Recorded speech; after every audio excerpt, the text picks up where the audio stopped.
मेरो गल्ती हो त मेरो गल्ती हो त मलाई भगवानले त्यस्तो बनायो त केटीहरू देख्ने बित्तिकै हुने के गर्नु त म के गर्नु म गर्नु हेलो गाइस विशेष कुरा चाहिँ आज चाहिँ भ्लग बनाम भन्दै त्यही कुखुरा काट्नु लागेको थियो क्या अस्तिको प्लानिङ थियो नि त भ्लग बनाउनु पर्यो भनेको बुढीले कुखुरा काट्नै दिएन अनि त्यही पनि आज चाहिँ भ्लग के को छ भने एउटा राम्रो ठाउँ भन्दा पनि त्यस्तो राम्रो चाहिँ होइन कुखुराको खुट्टा हुन्छ नि मुनिको 20 रुपियाँको खुट्टा पाउँछ खुट्टा फेरि माथिको लेग पिस होइन नि मुनिको माथिको थाई पिस भयो त मुनिको चाहिँ नली खुट्टा पिस चाहिँ टक्क अन्डामा होइन उयो गरेर बेच्छ क्या बेसन र अन्डामा होइन घोलेर क्या ट्याक्क म्यारिनेट गरेर दामी लाग्छ क्या म यस्तो खाइदिन्छु क्या आज हेर्ने कति पिस खाँदो रहेछु मेरो प्यारी छोरी चाहिँ भित्र छ होइन अनि मेरो बुढी चाहिँ उहाँ नै हो अनि बुढीलाई गोरु दलाउँछु काम मात्र गऱ्यो भने खुसी हुन्छ अलिक एकछिन पल्टेर मोबाइल मात्र चलाएको आमामा गाली गर्छ हौ दा काम गरिराख्नु त खुसी मेरो प्यारी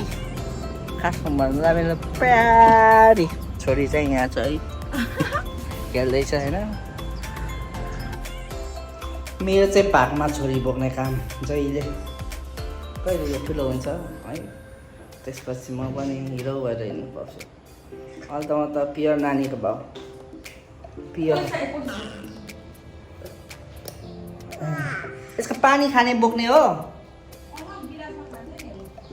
हिँडेको अनि के भएको चकिलो पाइरहेको छौ त अनुहार तिम्रो मलाई कोकामा त हानेको छुइनँ आज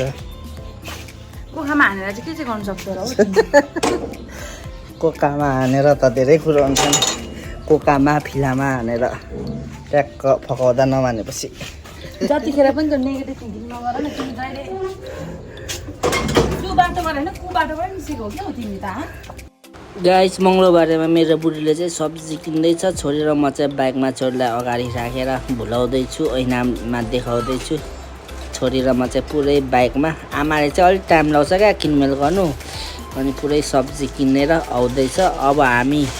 जाँदैछु हाम्रो कामै भएन अनि म चाहिँ माइला काकाको दोकानमा आएको काकी सन्चै हुनुहुन्छ हजुर यो गीत मारौँ भनेको मरेन त हौ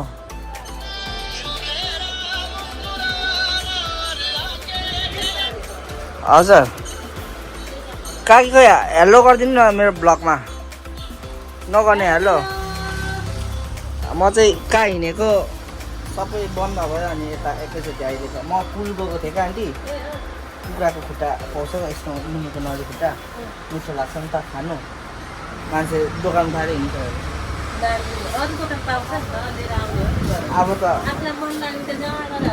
त दही खाने हो एउटा सानो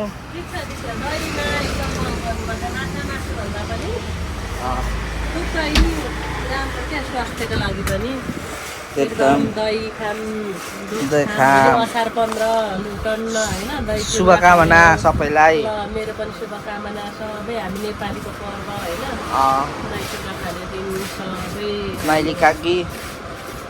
हाम्रो माइला काका चाहिँ कहाँ जानुभएको छ हजुर माइला काका माथितिर जानुभएछ बाउछोरा घुम्न हो र यहाँ चाहिँ यस्तो छ मैले क्या काकी अब यहाँ त सबै आफ्नै जस्तो होइन यसरी हेरिन्छ नि त पहिला जोसनहरूसँग हिँड्दा क्या पर ट्री हाउसमा गएर ट्याङ ट्याङ ट्याङ ट्याङ गएर भित्र गएर डाइरेक्ट यस्तो गरेँ कि यहाँ पानी बसेको थियो नि त आमा यस्तो गाली गरेन होइन त्यो त हाम्रो त एउटा आत्मीयता छ छिमेकी पनि हो होइन तपाईँ आफै आउने राम्रो मान्छे हो त्यही भएर गर्नुभयो तर मेरो पनि गल्ती हो नि त जसको बाहिर गएर यस्तो गर्दा नहुने हो नि त होइन नयाँ ठाउँमा गरेर नमिल्ने हो कहिलेकाहीँ मिस्टेक त भइहाल्छ नि मान्छे मान्छेमा हो नि यो चाहिँ के हो के चप त्यो छ अब म चाहिँ अन्डा छैन सानो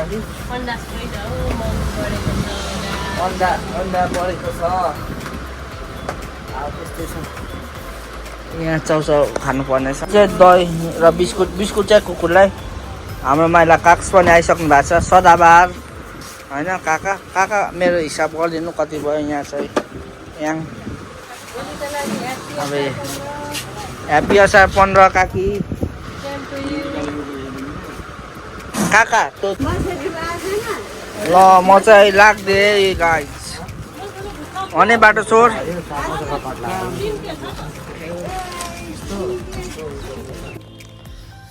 गाइस म चाहिँ दोकानबाट आइसकेको छु अनि बुढीले चाहिँ सामानहरू भनेको छ क्या यो ल्याउनु त्यो ल्याउनु भनेर बुढीलाई बाइकमा यहाँ छोड राखेर गएको नि त मेरो बुढी चाहिँ लास्टै क्यालोरी काउन्ट गर्छ क्या हरेक कुरामा बुढीले चाहिँ क्यालोरी काउन्ट गर्छ अब यो तिमीहरूलाई यो भोलि दही चिउरा खाने दिन त्यही भएर ल्याइदिएको ल उठ त यो मलाई यो तिमीलाई खान्छौ तिमीले पर्मिस गरेको छौ खाँदैनौ म बोकेर लग्छु यो सबै ल अस्ति गरेको त पर्मिस म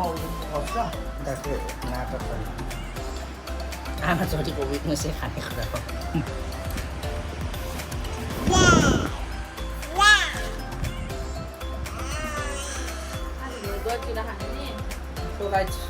बाई छोटो मिठो भ्लग बनाउने कोसिसमा चाहिँ आज बिहानदेखि नै कुखुरा काटेर बनाऊँ भनेको बुढीले बिर्स्यो क्या कुखुरा कुन तेरो तरुनीहरूलाई खुवाउन आर्टिस्ट भन्छ के गर्नु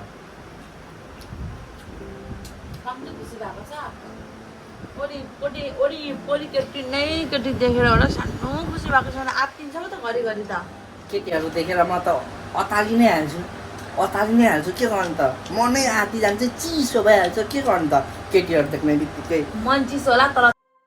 मेरो गल्ती हो त मलाई भगवानै त्यस्तो बनायो त केटीहरू देख्ने बित्तिकै हुने के गर्नु त म गर्नु चाहिँ के मन चिसो होला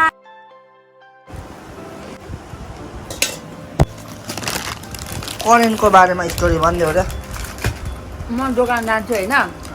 छोरीको लागि अन्डा दही किन्नु जान्छु होइन जाने बित्तिकै यस्तो हेर्छु करेन्ट देखिरहेको हुन्छ होइन अनि एक मान्छे भन्छ करेन्ट किन भन्छ होइन अनि अर्को मान्छे भन्छु किन्दिन भन्छ होइन अनि उता हेर्छु आँखा चाहिँ यता घुम्छ क्या उता हेर्छु आँखा यता घुम्छु तर मन थामेर फरक्क फर्काएको आन्टी अनि छिटो फिटा दिइहाल्नु मेरो काम छ भनेर गइहाल्छ अनि पर्छ मन आत्तिरहन्छ जब घर पुग्ने बेलामा सल्लाह लाग्छ लिन खाइन भन्नुहुन्छ सधैँ त्यस्तै भइरहन्छ मलाई जहिले छोरीको लागि अन्डा र दही किन्नु जान्छु नि त्यही नै क्या मेरो आज चाहिँ कसले धोका दियो तपाईँ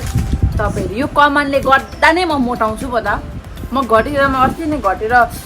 63 पुगेको थियो होला कमानले गरेन अलिक फेरि 66 पुगिसकेँ म 3 केजी यसै हुँदैन उसै हुँदैन ऊ त 6 प्याक बनायो भने मलाई पनि 6 प्याक नै क्या फ्यामिली प्याक यति त केटीहरूले हेर्छन् फर्केर एकचोटि न एकचोटि कसो घट्दा त 2-3 त झुन्डेला फेरि म त आइलाग्यो भने नौरानको बल दिएर निकालिहाल्छु त्यही भएर आइहाल्यो भने त नौरानकै बल निकालेर कुरा गर्ने हो त्यस्तो नराम्रो कुरा गर्ने हो तर खोज्दै जाने होइन सो गाइस धेरै लामो त यसको ब्लग केटी खोज्दै गयो भने त मेरो त थाहा नै होला तिमीलाई खुकुरीमा दाग नहुने गरी फेरि छक्काइन्छ नि भन्दा फेरि याद गरिराख है केटीहरू